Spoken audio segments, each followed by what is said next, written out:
Isang mainit na pagbati sa ating mga manunood ngayon. Sa mga pagkain na ating pinipili, di ba mahalaga na laging isa sa alang-alang ang nutrisyon na makukuha natin mula dito? Mahalaga din na lagi nating iisipin ang pagiging balanse ng mga nutrisyon na tatanggapin ng ating mga katawan. Sa mga simpleng pamamaraan na ito ay makagagawa tayo ng mga daan upang mas lalo nating mapalakas at mapabuti ang ating kalusugan, di ba? Yes! Ang mahalaga ay alam natin ang mga tamang kombinasyon ng mga pagkain na ating kakainin. Siyempre, saan ba natin ito matututunan? Dito lamang yan sa ating programang malapit na malapit sa inyong puso at malapit na malapit din sa Diyos. Only here, where you can fill not only your tummies, but your spirit. Food and Soul, dito sa Palawan! O ngayon, bago tayo magsimula ng ating pagluluto, basahin muna natin ang ating Biblia at basahin ang isang talatang magbibigay inspirasyon sa atin sa araw na ito. Ito'y matatagpuan natin sa Philippians 4:6-7. Ang sabi dito, "Do not be anxious about anything, but in everything by prayer and supplication, with thanksgiving, let your request be made known to God. And the peace of God, which surpasses all understanding, will guard your hearts and your minds in Christ Jesus." Napakaganda ng ating text ngayon. Nagpapaalala sa atin na ang Diyos pala ay napakaraming ibinigay sa atin. Mga magagandang bagay, mga magagandang mga kanyang nilikha na ito ay ipinagkaloob sa tao. Pero kung minsan ang tao ay may kanya siyang kaisipan. Akala niya yun ay maganda sa kanyang katawan. Pero ito pala ay hindi. Katulad na lamang ng mga nilikha ng Diyos, ibinigay sa atin, pinagkaloob niya sa atin na mga gulay o mga pagkain at gulay. Ito ay ipinagkaloob sa atin. Pero minsan ang tao may ginagawa sa mga ito na gusto nila ay yung kalooban nila. Pero mayroon pala ang Diyos na ipinagkaloob sa atin na mas higit, na mas maganda. Kaya nga, kumain tayo ng mga pagkain na ipinagkaloob ng Diyos sa atin sapagkat ito ang siyang mas maganda sa ating katawan. O sige, ano nga ang masasabi mo rin sa ating text ngayon? Tama ka dyan, sis. May mga bagay sa ating buhay na mahirap maunawaan. Ngunit kung ito'y idadalangin natin sa Diyos, ito'y ating maiintindihan. So sana po kayo ay na-blessed sa araw na ito. Ngayon po naman, tayo dadako na sa ating physical enjoyment. Yung ating recipe ngayon ay ang cashew milk. Ngayon po, sa kapanahunan natin ngayon, ang mga gatas ay galing po sa animal products, no? Pero ngayon, tayo ay mag-aaral dahil po tayo ay, ang ating mga inahanda ay mga plant-based foods. So, ang ating recipe ngayon ay cashew milk. O sis, ano naman ang ating mga sangkap dito? Talagang excited ako kasi mainit ngayon eh. Maganda talaga na tayo ay mayroong gatas na malamig na maiinom. Okay, kailangan lang natin ng 1 cup ng cashew, roasted cashew or kaya raw cashew. At kailangan din natin ng honey, na 1/4 cup ng honey, and 1.5 tablespoon of vanilla. Okay. Anong gagawin natin? And also, natin? kailangan parating ng 1 tablespoon ng orange rin para dun sa flavor Pwede niya. pala yung gamitin natin, ano? Okay. Galing sa, ano yan, doon diba sa balat ng orange? Yayadya din natin yung balat ng orange. Yan Okay. po ang magpapasarap So, ng ang ating unang gagawin? cashew milk. Diyan. So, ang unang gagawin po natin, iinitin lang po natin yung ating tubig. Kailangan natin ng 1 cup ng hot water. Pagkatapos na inailagay natin dyan at mainit na, isusunod na natin yung kasoy. Yes. Kasi yung kasoy, yan ba ay matigas, ano? Di ba matigas? Mahirap yan i-grind. So, kailangan lang itong, pwede nyo ibabad ng 30 minutes. Pagkatapos ay Kung siguro, i-blend nyo. Siguro kung hindi ka nagmamadali, ay pwedeng ibabad, ano? Oo, kung nagmamadali ka sa mainit na tubig. Tama Okay, yung ating kasoy. Kaya, ganito po lamang ang ating gagawin. Ilalagay natin, at ngayon mainit na po yung ating tubig, ilalagay niyo na po ito. So, mga kaibigan, Alam nyo ba na ang kasoy, ang pinakamahal na nuts dito sa Pilipinas na tinatangkilik ng ating mga kababayan dahil ito ay nutritious na nutritious. Ang kasoy ay nagpiprevent sa atin para hindi tayo magkaroon ng osteoporosis. Alam mo, sis, gustong-gusto ko ba yan ang kasoy, lalong-lalo na yung fruit. Pagka ako kumain yan, talagang kinukuha ko yung yung buto at ito'y aking niluluto. Ini-slice. Yeah, niluluto. Niluluto yun, di ba? Yun ay iniihaw. Pagkatapos kukunin yung kasoy. Yan. Okay, ngayon na, i-blend na po natin yung ating kasoy sa mainit na tubig.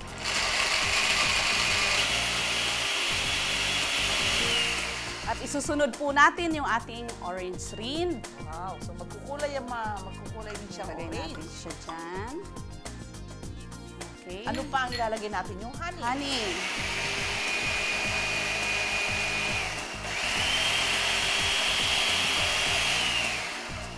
Pagkatapos, idadagdag natin yung ating honey.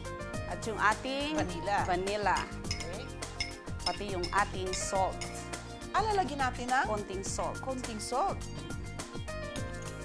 Bakit natin lalagyan ng salt?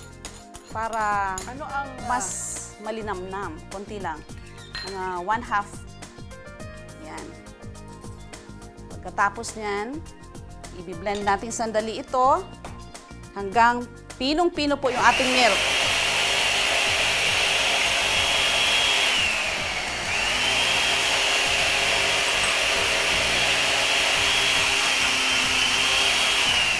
At yan po ay dadagdagan natin ng 3 pang cup ng ito cold water. water. Yan po, idadagdag na natin dyan para tayo magkaroon na ng 1 liter of Kasoy. cashew Yeah. milk.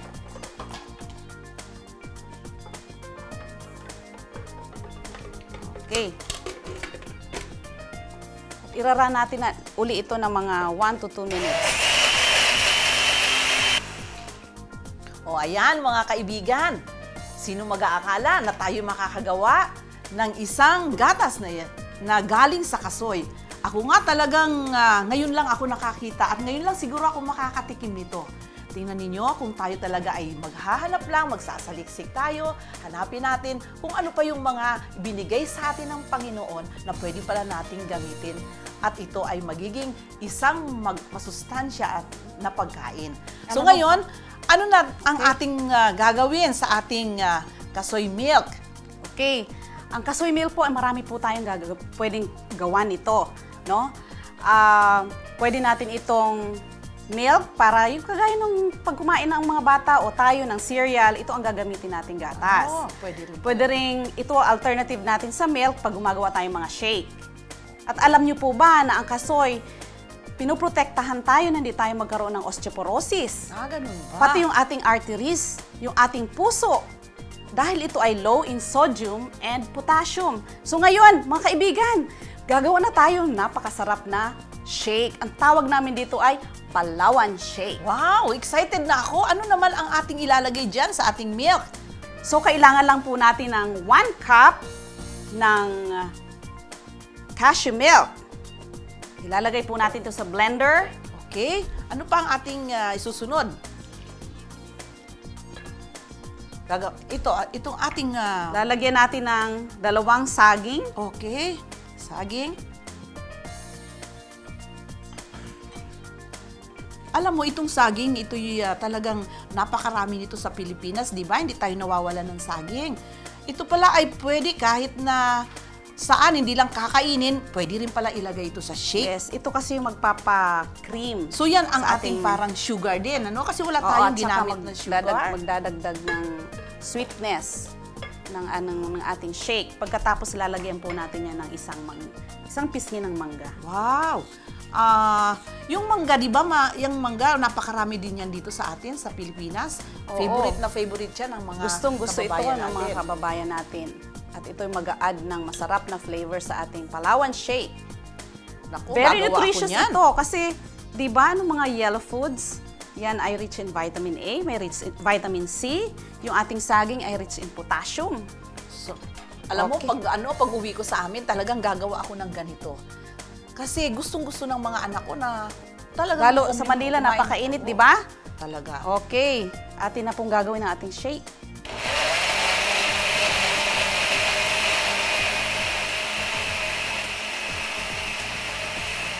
O ayan, gawa na yung ating Palawan shake. Sister, i-ready mo na yung ating lalagyan. Wow. Okay, masarap na masarap, lalo na ngayon sa tag-init. Okay. Ito na yung ating inaantay-antay na napakasarap na shake. At bago natin isa-serve yan, gagawan muna natin ng garnishing. Oh, mayroon pa tayong ilalagay dito? Yes. Para mas lalong katakam-takam, di ba? Pagka mayroon tayong nilalagay dyan na pangpaganda sa ating inumin. Oo. Para talagang feel natin, feel ano? natin talagang masarap yung ating hinahanda sa ating mga kaibigan, sa ating pamilya. Okay? Ano nga makukuha natin na vitamins dyan sa mangga? Maraming vitamins makukuha nito. Vitamin A, vitamin C. Oh, Nilagyan natin ng mangga talaga dyan. Mas masarap pala pag may ganyan, ano? Okay. Pwede din ng ibang mga prutas, pwede bang lagyan natin? Oo, Iba pa? pwede rin yung Strawberry. strawberry sa ihahalo natin sa milk. Tapos yun ang ilalagay din natin sa yung- ibabaw. Oo. Okay. Ayan. Eto na ang ating Palawan shake.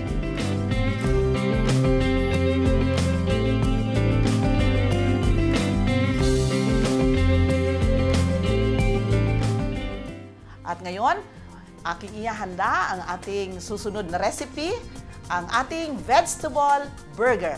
At habang inihahanda ko ito, ay ibibigay sa atin ng aking sis ang recap ng ating mga sangkap dito sa ating ginawang recipe ngayon.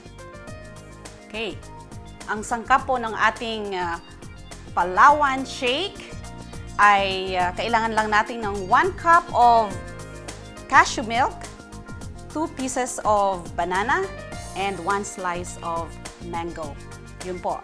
At yung ating namang cashew milk, ang ating ingredients ay 1 cup of roasted cashew. Kailangan din po natin ng 1 cup of hot water, 3 cups of cold water, 1/2 cup of honey, 2 teaspoon vanilla, and a pinch of salt, and 1 teaspoon grated orange ring. Okay, nandito na po tayo sa ating pangalawang recipe. Ito po ay ang vegetable hamburgers. Kinakailangan po lang natin ng 1/3 cup ng rolled oats. Kailangan din natin ng cashew nuts, 1/3 cup din. And 100 grams ng mushroom. Kailangan din po natin ng 2 pirasong carrots, 1 cup ng breadcrumbs, and 2 tablespoon ng flour. Kailangan din natin ng 3 maliliit na kamatis o kaya 1 malaki, 3 cloves of garlic, and 1/2 of onions. And of course, yung ating pampabango, yung ating basil, kailangan po natin. And 1 teaspoon of salt.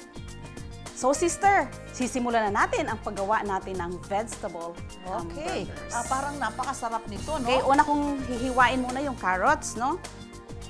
Pwede po kung may mga shredder kayo, yung pino, pwede rin nyo. O kaya, kailangan din yung hiwain ng pinong-pino, kagaya nito. Pwede rin Ayan. siguro nating kung mayroon tayong shredder, yung pinong-pino na Shredder? Ano, yeah, oo, pwede. Pwedeng O kaya, manipis. pwede bang cubes or chops? Mas maganda po kasi na ganito ang itsura. Okay. Para maganda yung strand ng carrots. Nagdadagdag siya ng magandang appeal, di ba, sa pagkain Oo. kapag ganyan din ang ating... Alam mo ba, sister, na ang carrots ay napakaganda dahil ito ay very rich in vitamin A. Oh. Para So, kung gusto nyo pampaganda mga sa mata, kaibigan, oo, kung gusto nyo mga kaibigan, gumanda ang inyong pagtingin, lalo na sa gabi. Ayan. Okay.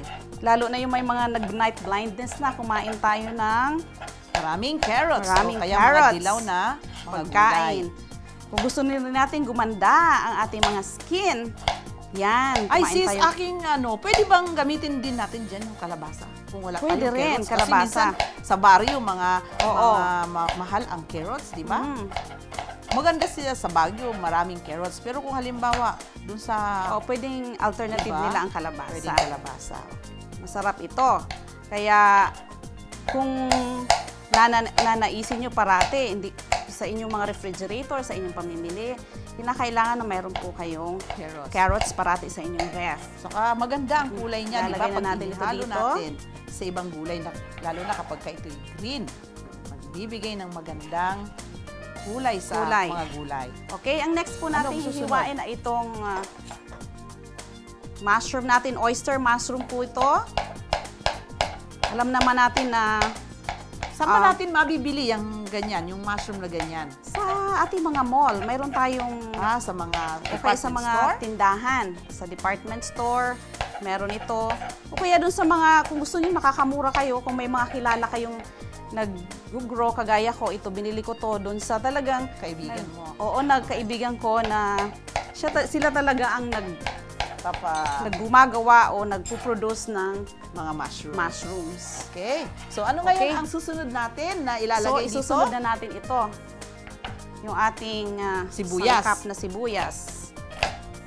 Ihiwain Mas din maganda natin. kung ang sibuyas ay kulay pula kaysa sa puti. Kasi ang iba ginagamit ay puti. Pero yan ngayon, ginagamit natin, ang gagamitin natin ay pula. Mas maganda ba yung pula dito para sa ating burger? Yes, para mas maganda ang kulay. Sabi nila kasi mas May malasa. rainbow color tayo. Mas malasa ba? maanghang-anghang. Umaanghang-anghang. Oo. So, ito rin, pwede rin nyo pong i-shred or kung mabilis kayo mag-chop ng garlic nyo, pwede rin ito. Alalahanin natin na yung mga hinahalo natin dito, naku, napaka mga nutritious na pagkain. Oo nga. Magbibigay Tulad talaga sa atin ng masarap na pagkain na masustansya pang pagkain. At yan ay alam mo sis, na napakabuti talaga ng Panginoon. Kasi ang dami talaga niyang inihanda na mga pagkain na galing sa halaman na ito ay talagang magbibigay ng malusog na pangangatawan. Kaya lang kung minsan talaga ang mga tao, mapili. Gusto nila yung mga pagkain na kulang sa sustansya. Yes. Pero kung tayo pala'y titingin lang sa paligid natin, ay makakakain tayo ng talagang simple pero masustansyang pagkain. At ito'y galing lang minsan galing pa sa ating mga Backyard. bakuran, sa ating backyard. At doon natin ito makikita. Okay, ito na isusunod natin yung ating basil. Okay. Alam mo, gustong-gusto ko yung basil dahil mabango. Ito po, ang ginamit natin dito ay yung sweet basil. Marami kasing klase yung basil. Mayroong thyme, mayroong mint. Ito ang ginagamit natin dito ay yung sweet basil. Na mayroon siyang sweet aroma. Wow! So, ito Ayan. paghahalu-haluin natin. Yan, halu-haluin na Okay. yan. At idadagdag natin ito, sis. Okay. Ano ito? Tulungan mo akong yung maghalo-halo. yung ating flour. Yan, yung Okay. idadagdag na natin yung ating flour, yung Lagay natin ating ito dito ground sa gitna. cashew nut. Wow! May cashew uli. Talagang Ayan, pakikuha. Ayan. masarap And talaga then, ito. yung ating yung oats. Wow! Ito'y Magpapadagdag ng maraming fibers itong niluluto natin, ano? Yes. Parang sa tingin ko talagang maganda ito at Okay. masarap para sa ating mga anak. Lalong-lalo na ang mga bata ngayon, mahilig talaga sila kumain ng burger. So, kailangan natin itong i-try sa ating mga bahay. Kung mayroon kayo, ay talagang gawin natin ito. Ano pa Huwag yung natin ilalagay kalimutan natin? yung ating 1 teaspoon na salt. Okay. Magpapadagdag ng lasa. Okay. And kailangan natin ng 1/2 ng vegetable broth. Okay? Kailangan natin yan. Kukuha muna ako ng tubig para sa ating vegetable broth. Yan, mga kaibigan, tingnan ninyo, ito ay simple pero masustansya na burger. Kumisan kasi ang ating mga anak ay naghahanap sila ng burger. Pero kung tayo ay mayroon pala sa ating mga tahanan, pwede natin itong gawin. Napakasimple at ang ating burger ay masarap. O ngayon, ano nang gagawin natin? Asan yung ating tubig? Ilalagay na natin Kung wala dito. po kayong vegetable broth, pwede po kayong maglagay ng tubig. Tubig or vegetable broth. Instead, akin na po itong kakamayin. Ha? Ay. Para mas maganda ang paghahalo-halo. Kailangan pala ang kamay. Mas masarap ba pagkakamay? Kung kutsara ang Ha? ating gagamitin. Para lalong magsama-sama yung mga ang lasa. iba't ibang Lasa. ingrediente na ating inilagay dyan, o mga sangkap na yan. Oo, ayan. Wow! Ito ba ay paglutuin natin, kailangan ba talaga prito lang o kaya ating luluto sa mantika? Pwede rin ba natin itong i-bake? Yes, o kaya pwede rin po ba natin i-bake ito. Actually, mas maganda, healthier alternative natin ang pagbe-bake. Kasi ito hindi na mag-absorb ng maraming oil. Okay. So sis, initin mo na kaya yung ating habang ako ay nag-form nito na parang maging patties. Initin mo na yung ating kalan, ating stove. Ayan. Ready na yung ating, pwede na tayo mamaya mag-perito nito. Okay. Pwede natin gawing bola-bola. Pag na-form na po ng ball, ibig sabihin yan ay pwede nyo na rin i-form ng patties. Ayan. Ibig sabihin ready na siya. Okay?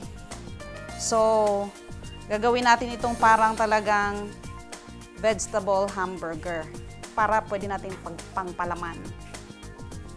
Ay, Ayan. masarap yan sa tinapay, sa buns. Oo. Usually, Pwede rin pala yan. pwede itong baon ng mga pabaon bata. nyo sa inyong mga anak, sa eskwelahan. Pag pumupunta, pwede rin itong healthy lunch. Kung mga nagtatrabaho kayo, pwede nyong baunin sa trabaho. At masarap na masarap ito. Okay, pwede na yata nating Yan, mainit na. mainit na. Ilalagay na natin yung ating Okay na itong vegetable aking hamburgers. Yan. Okay. Ilan ang magagawa natin dyan? Mga 10? Pwede bang 10 Oo, burger? depende sa laki. ng iyong Saka yung gagawin. laki ng taong kakain, Oo. Kasi pagka minsan mayroong maliit, mayroon din malaking tao kumain. Marami. Saka sayang kung hindi mauubos. So, kung maliliit na bata, kailangan mo rin gumawa ng mas maliliit na patty. Okay. Yan. Yan, nalagay Ayan na natin. Yun palang flour natin, yun ang binder natin na nilagay dyan. Yung At saka yung breadcrumbs, breadcrumbs. at saka yung flour. flour. Pati yung oats, yung rolled oats. Kasi, yung- pag nagbasa siya, meron na rin siya. Pwede pa dito sa isa. Okay. 3. Wala. Yan.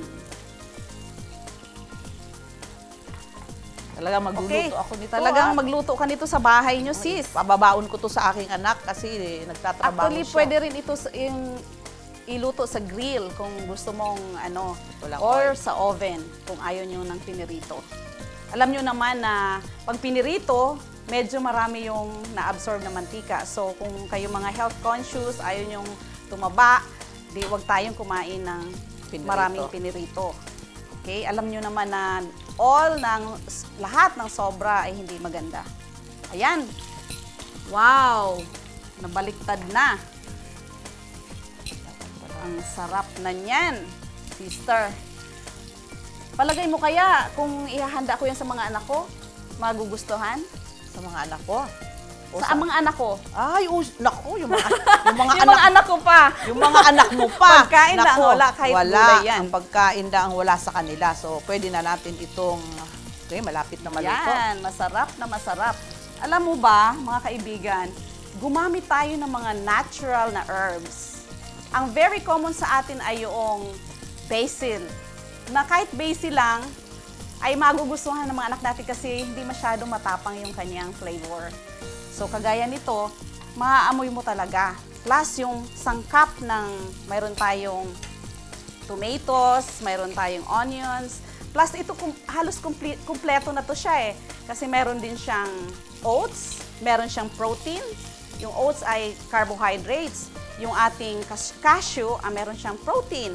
And with the veggies. Diba? It's a complete food actually. So, mga kababayan, kayo pong lahat ay gumawa rin ito sa inyong mga tahanan. Naku, talaga patok na patok ito. Pwedeng pambaon sa ating mga eskwela at sa ating pag pumapasok tayo sa ating mga trabaho. Okay, luto na. Ilagay na Ay, natin sa sis. ating lalagyanan. Ayan na. Wow. Naamoy ko talaga, mabango. Oh, sorry. Ayan. Pwede na palang ilagay. Ako na, sis. Yan. Wow!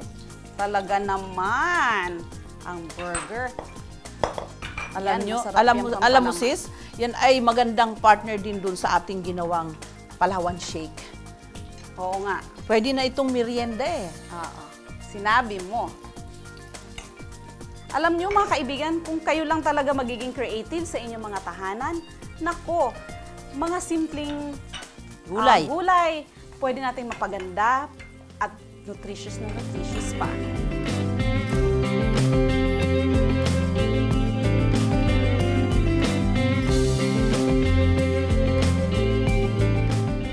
Okay, yan ang ating Palawan Shake. Ito ang ating vegetable Hamburger. hamburger. Okay? Yung ating ingredients po sa ating vegetable hamburgers, kailangan lang po natin ng 1/3 cup ng rolled oats, 1/3 cup ng cashew nuts ground, 1/3 cup ng wheat germ kung meron po kayo. Pero kung wala, pwede nyong palitan po yun ng mushroom. And then, lagyan nyo rin po siya ng 2 carrots, 1/2 onion na tinadtad, 3 tomato o kaya 1 malaki, and then 3 cloves of garlic, 50 grams ng breadcrumbs, 1/2 cup of unsalted vegetable broth or plain water, and then 2 tablespoons ng whole flour, and 1 tablespoon of sweet basil. Ayan na po yung ating mga recipe sa araw na ito. Yung ating pong Palawan Shake at yung ating vegetable hamburgers. Nako sis, bago natin ito tikman, kasi alam Okay. kong pareho tayo excited na Yeah. magtumikim dito, ay tayo muna ay manalangin. Tayo ay iyuko natin ang ating ulo. Panginoon naming Diyos, maraming salamat po sa araw na ito na pinagkaloob niyo sa amin. Sa pagkakataon na kami ay muli makapag-share ng aming recipe sa aming mga televiewers. Panginoon, idinadalangin po namin na nawa pagpalain niyo po sila. Bigyan sila ng malusog na pangangatawan at nawa magkaroon sila ng enlightenment sa mga pagkain na inyong ipinagkaloob sa amin. Pagpalain niyo po sila, ito pong aming inihiling sa pangalan ni Jesus. Amen. O ngayon, tayo ay tumikim na at alam kong nagugustuhan ko ito Ako ito muna.